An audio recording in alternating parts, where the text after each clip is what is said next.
দিল না, ভালো জামা কাপড় জীবনে দিল না, কেন আমাকে একটু আদর করলো না? ছেলেটা কাঁদতে কাঁদতে যখন মায়ের কাছে যায়, মাকে ডাক দিয়ে বলছে, তাই ও মা, মাগো আমার 9টা বছর বয়স হয়ে গেছে, আমি খুলে বলি তোমার কাছে, করি বন্দনা, আজ পর্যন্ত একটা দিনের জন্য তুমি আমাকে একটু আদর করলে না, আমাকে একটু ভালোবাসা দিলে না। আমার বাবা যিনি, আমার বাবাও আমাকে কোনোদিন একটু বুকে জড়িয়ে ধরে আমাকে আদর করলো না, আমার মুখে আমাকে একটু চুমু এঁকে দিল না। বাবা আসতে, যদি আপনি জানতে চলে যান মাগো, ও বসে না তো চলে যে বাইরে গেলে যান মা। ছেলেটা যখন এই কথা বলছে, ও মা আজ 9টা বছর কত হলো, তোমার কাছে খুলে বলা ভালো, করি বন্দনা, আজ পর্যন্ত জীবনে কোনোদিন তুমি মা একটু তোমার ভালোবাসা পেলাম না। যে বাবা আমাকে জন্ম দিয়েছে সেই বাবা আজ পর্যন্ত আমাকে একদিন বলে নিল না। বাবা তোমার কাছে জানতে চাই আমার অপরাধটা কি?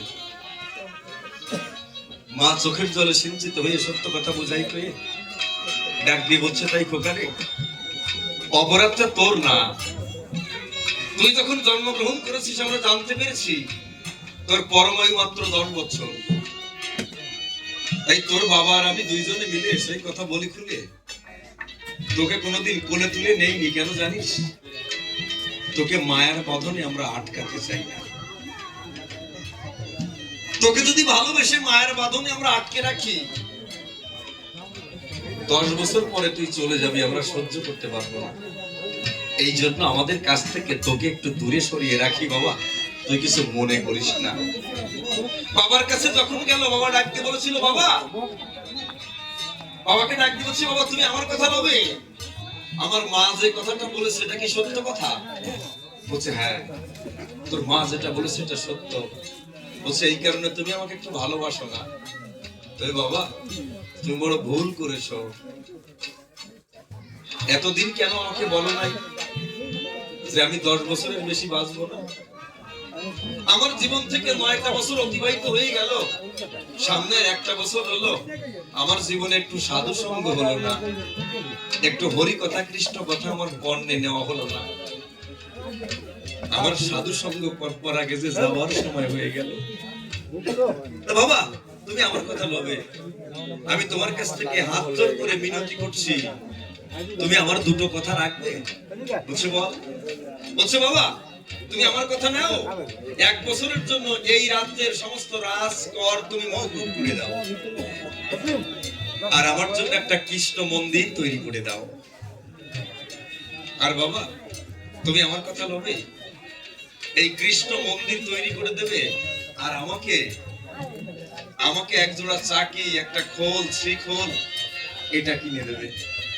অন্তরেতে আসে বাবু, আমি আমার খেলার সাথীদের নিয়ে 1টা বছর, আমি তো আর 1 বছর বাঁচবো, এই 1টা বছর আমি কৃষ্ণ নাম করে আমার জীবন কাটিয়ে দেব। বাবা যখন মন্দির তৈরি করে দিয়েছে, খোল করতাল কিনে দিয়েছে, আজকে গেরুয়া বসন পরিধান করে প্রত্যেকটা বাড়িতে গিয়ে বিচারে ডাক দিয়ে বলছে, ওমা মাগো তোমরা আমার কথা লবে, আমার খেলার সাথী পড়ার সাথীদের কি 1 বছরের জন্য আমার সঙ্গে একটু দেবে? প্রত্যেক মা ডাক দিয়ে বলছে, তাই খোকারে, কেন তুই তো রাজার ছেলে, সেই কথা বলি খুলে এই বয়সে কেন তুই বৈষ্ণব বেশ ধারণ করেছিস? বসে মাগো, ওমা শুনলে তুমি হবে না খুশি, তারপরও বলি প্রকাশী মাগো, আমার পরমায়ু আর মাত্র 1টা বছর আছে, 1 বছর পরে আমি পৃথিবীর মায়া ত্যাগ করে চলে যাব। তাই করি বর্ণনা, আমার এই 1টা বছর আমি হেলায় হারাতে চাই না। অন্তরেতে আছে ভাবো, দুর্লভ মানব জন্ম যখন পেয়েছি, এই 1টা বছর আমি হরি কথা কৃষ্ণ কথা বলে আমার বাকিটা সময় কাটিয়ে দেব। তাই মাগো তুমি আমার কথা লবে, আমার বন্ধুকে কি 1 বছরের জন্য আমার সঙ্গে একটু নাম কীর্তন করতে দেবে? যে বাড়িতে যায় সেই বাড়িতে প্রত্যেক মা ডাক দিয়ে কয়, যা তোরা খেলার সাথে মিলে 1টা বছর ওকে সঙ্গ দে, ও কৃষ্ণ কথা হরি কথা বলতে বলতে ওই পার থেকে ওপারে চলে যাক। মাগো 1টা বছর কৃষ্ণ কথা হরি কথা বলেছে, নাম সংকীর্তন করেছে, ও গুণে রেখেছে, আজকে ওর জীবনের শেষ দিন। সারাদিন নাম সংকীর্তন করে এগুলো করি আপনাদিকের ধারে বন্ধু বান্ধব যারা ছিল সবার কাছ থেকে বিদায় নিয়ে বিচারে খেলার সাথীদের ডাক দিয়ে বলছে, তাই সাথী নে, আগামীকাল সকালবেলা ঘুম থেকে উঠে তোরা দেখবি তাই তোদের খেলার সাথী আর পৃথিবীর বুকে নাই। এই একটা বছর তোদের সঙ্গে নিয়ে ঘুরেছি, এগুলো বলি তোদের কাছাকাছি যদি কোনো অন্যায় করে থাকি তোরা আমার কথা লবি, আমি মৃত্যু পথযাত্রী হয়ে তোদের কাছে ক্ষমা চাই, আমাকে তোরা ক্ষমা করে দিবি। সন্ধ্যাবেলায় বাড়িতে এসে নিজের বাবার মাকে ডাক দিয়ে বলছে, সে ও মা, ও বাবা, আজকের রাত তো আমার জীবনের শেষ রাত, তাই না? কিছু সময় পরে আমাকে চলে যেতে হবে। জীবনে কোনোদিন তো তোমাদের কাছে কিছু চাইনি বাবা, আজ অন্তিম লগনে তোমাদের কাছে একটা জিনিস চাই, তোমরা দেবে? বলছে, বল কি চাস? বলছে, আর তো কয়েকটা ঘন্টা আছে, অন্তরতে আছে ভাবো, তোমরা দুজন আর আমি, আমরা তিনজনে মিলে আজকের রাতটা আমি ঠাকুর ঘরে কাটিয়ে দেব। ও বাবা, ও মা, তোমরা আমার কথা বলবে, আজকে এই রাতটুকু কি তোমরা আমাকে একটু সময় দেবে? জীবনে তো সময় দিলে না। আপনারা আমার কাছে বলেন দেখি, কোন ছেলে যদি বলে এখন আমি যাচ্ছি চলে, আমাকে একটু সময় দেওয়া যাবে মা, ওই মা কি আর ধৈর্য ধরে থাকতে পারে? হাউমাউ করে কাঁদতে কাঁদতে ছেলেটার হাত ধরে যখন মন্দির ঘরে গেছে, গভীর রাত যখন হয়ে গেছে, এক পাশে বাবা এক পাশে মা, মাঝখানে ছেলেটা বসে কাঁদছে। রাত যখন গভীর হলো, ছেলেটা কাঁদতে কাঁদতে ডাক দিয়ে বলছে, ও মা, মা, আর তো কয়েকটা ঘন্টা আছে, কিছু সময় আছে, জীবনে তো কোনোদিন একটু কোলে তুলে নিলে না। ও বাবা, জীবনে কোনোদিন তো একটু জড়িয়ে ধরে মুখে চুমু এঁকে দিলে না। আজকে তো আমি চলে যাব, তা তুমি আমার কথা লবে? তুমি কি শেষবারের মতো একটু জড়িয়ে ধরে আমার এই মুখে একটু চুমু এঁকে দিয়ে আমাকে আদর করে দেবে বাবা? বাবা জড়িয়ে ধরে ডাক দিয়ে বলে, আরে বাবা আয়, অন্তরেতে আছে বাবা, আজকে জন্মের মতো তোকে আদর করে পাঠিয়ে দেব। ছেলেটাকে জড়িয়ে ধরে যখন মুখে চুমু এঁকে দেয়, মাকে ডাক দিয়ে বলছে, ও মা, মা, ও মা, জীবনে তো কোনোদিন তোমার কোলের পরে মাথা রেখে ঘুমোতে পারি নাই, অন্তরেতে আছে ভাবো, আজকে যাবার সময় শেষবারের মতো তোমার কোলের পরে মাথা রেখে একটু ঘুমাবো, তুমি আমার কথা লবে? মা গো, আমাকে কি একটু ঘুমানোর সুযোগ করে দেবে? মা ডাক দিয়ে বলছে, আয় খোকা আয়, আর অমন করে বলিস না। মায়ের কোলের পরে যখন ছেলেটা ঘুমিয়ে আছে, মা তার আঁচলের ছায়া দিয়ে ছেলেটাকে আগলে রেখেছে। দুহাত জোড় করে গোবিন্দের কাছে প্রার্থনা করে বলছে, গোবিন্দ, আমরা হিন্দু ধর্মের মানুষ, আমরা দ্বিজনম বিশ্বাস করি, যদি আবার কোনোদিন কোনো জন্মে আমাকে পৃথিবীর বুকে পাঠাও, তুমি আমার কথা নিয়ে আমার এই জনম দুঃখিনী মায়ের গর্ভে তুমি আমাকে আবার পাঠিও,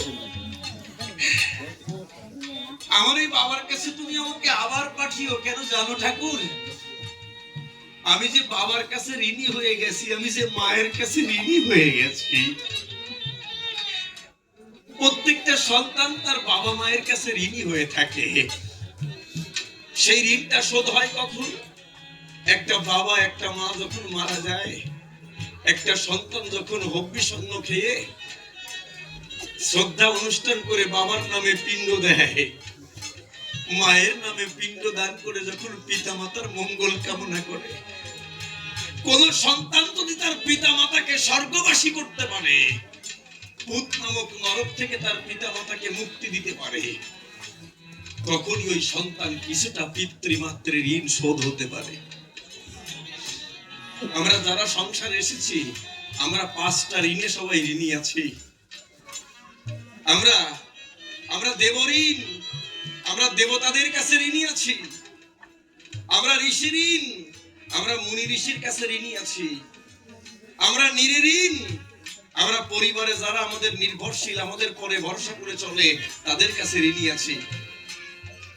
আমরা ঋণী আছি, পিতৃমাতৃ ঋণ, আমরা পিতা মাতার কাছে ঋণী আছি। আর আছি ভূত ঋণ, আমাদের পূর্বপুরুষ যারা চলে গেছে আমরা তাদের কাছে ঋণী আছি। এই 5টা ঋণ আমাদের শোধ করতে হবে। একদিন বলছে তাই গোবিন্দ, আমি মায়ের কাছে ঋণী হয়ে গেছি, বাবার কাছে ঋণী হয়ে গেছি, এজন্যে আমার ঋণ শোধ হলো না। তুমি আমার কথা হবে, আবার যদি কখনো পৃথিবীর বুকে পাঠাও, আমার এই মায়ের গর্ভে তুমি আমাকে পাঠাবে। মা বাবা দুইজনে ছেলেটাকে জড়িয়ে ধরে বলছে তার সন্নিধানে, খোকারে আমরা যদি কোনো অন্যায় অপরাধ করি আমাকে ক্ষমা করে দিস। তোকে একটু ভালোবাসি নাই, তোকে কত কষ্ট দিয়েছি, তার জন্য তোর কাছে ক্ষমা চাই। এমনি করে যখন কাঁদছে, প্রভাত যখন হয়ে যাবে, এর ভিতরে চিত্রগুপ্ত দূত পাঠিয়ে দিয়েছে, যাও ওই ছেলেটার পরমায়ু 10 বছর, ওর 10 বছর পূর্ণ হয়ে গেছে, ওকে এখন নিয়ে এসো, ওকে বিচারের কাঠগড়ায় দাঁড়াতে হবে। এদিকে ভগবান শ্রীকৃষ্ণ মনে মনে চিন্তা করছে, তাই বলতে যে ছেলেটা এমন করে হা কৃষ্ণ প্রাণ কৃষ্ণ বলে কাঁদছে, যে ছেলেটা আমার জন্য পাগল হয়ে গেছে, পরিবর্তনা এই ছেলেটাকে যদি আমি রক্ষা না করি তাহলে এই জগতের পরে কেউ আমাকে দয়াল দীনবন্ধু বলে ডাকবে না। আমার প্রভু তখন ছুটে এলো আপনাদিকের কাছে, ঘুরে বলা ভালো, ওই মন্দিরে মূর্তিমন্ত হয়ে, মন্দিরে জাগ্রত হয়ে ওই ছেলেটাকে কোলের পরে নিয়ে আমার কৃষ্ণ বসে আছে। এদিকে চিত্রগুপ্ত দূত এসে ডাকতে বলছে, প্রভু তোমার কোলের পরে ওকে রেখেছো কেন? ওকে ছেড়ে দাও, ওর যে পরমায়ু 10 বছর, এখন ওকে নিয়ে যেতে হবে। যখন এই কথা বলছে তখন কৃষ্ণ ডাক দিয়ে বলছে, দেখাও তো। চিত্রগুপ্ত সেই কাগজটা দেখাও। যখন কাগজটা দিয়েছে, গোবিন্দ দেখতে পায় যে এই ছেলেটার পরমায়ু মাত্র 10 বছর। এই 10 বছর পরমায়ু দেখতে পেয়ে ভগবান কোন সময় যেন তার চোখের জল গড়িয়ে পড়ে গেছে। আমরা শুধু ভক্তরা ভগবানের জন্য কাঁদি না, ভগবানও ভক্তের জন্য কাঁদে রে বাবা। আজকে 10 বছর পরমায়ু দেখতে পেয়ে ওই কাগজটা হাতে নিয়ে যখন ভগবান আবেগে আপ্লুত হয়েছে ভক্তের জন্য, কখন যেন ভগবানের কাজল করা 1 ফোঁটা চোখের জল মিশে পড়ে গেছে। যখন গড়িয়ে পড়েছে, ওই 10-এর ডাইনে একটা শূন্য হয়ে গেছে। ভগবান ডাক দিয়ে বলছে, তোমাদের চিত্রগুপ্তের কি মাথা খারাপ হয়ে গেছে?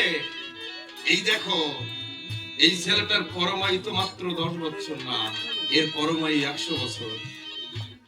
ওরা যখন কাগজটা নিয়েছে দেখতে পায়, কেমন দেখলাম 10 বছর পরমায়ু কেমন করে 100 বছর হয়ে যায়। ওরা লক্ষ্য করে দেখতে পায় গোবিন্দের কাজল পড়া চোখের জল পড়েছে 10-এর ডাইনে, তাই 10 থেকে 100 হয়ে যায়। দেখ দিয়ে বলছে, প্রভু তোমার লীলা বোঝা বড় দায়, তোমার লীলা বোঝা বড় দায়। চিত্রগুপ্তের লেখা ভুল হয় নাই। আজকে তুমি ভক্তের মায়ায় পড়ে, খুলে বলি তোমার দাদে, তোমার চোখের জল পড়েছে বিচারে, তাই 10 থেকে 100 হয়ে গেছে। দেখতে বলছে, তাই তোমরা যাও, শীঘ্র করে চিত্রগুপ্তের কাছে যাও, ওকে বলে দাও ওর লেখনীতে ভুল হয়ে গেছে। এই ছেলেটার পরমায়ু 10 বছর না, ও যে ভক্ত, ও যে কৃষ্ণ ভক্ত, ও যে আমাকে ডেকেছে। ওরে যে করে আমার আশ, আমি করি তার সর্বনাশ, তারপরে যে না ছাড়ে পাশ, আমি হই তার দাসের দাস। যে আমার আশা করে আমি তার সর্বনাশ করি, তারপরও যে আমাকে ডাকে আমি তার দাসের দাস হই। ওই 100 লেখা কাগজটা নিয়ে যখন চিত্রগুপ্তর কাছে গেছে, ডাক দিয়ে বলছে, চিত্রগুপ্ত তোমার লেখনীতে মনে হয় ভুল হয়ে গেছে। এই দেখো, ওই ছেলেটার আয়ু তো 100 বছর। বলছে, কে বলেছে? বলছে, কৃষ্ণ বলেছে। বলছে, না, আমার লেখনীতে ভুল হতে পারে না, কাগজটা দিয়ে তো। যখন কাগজটা দিয়েছে, চিত্রগুপ্ত দেখে রাগে করছে ছটফট। তার কানে দুপাশে দুটো কলম গোজা ছিল, ওই কলম দুটো কখন যেন কুড়িয়ে এসে ওই কাগজের পরে পড়লো, ওই যে 100 ডাইনে আরো দুটো শূন্য হয়ে 10,000 বছর পরমায়ু হলো, ভক্ত ভগবানের মিলন হলো, রাধা কৃষ্ণ প্রীতি প্রেমানন্দে বরণ হয়ে একবার হরি হরি।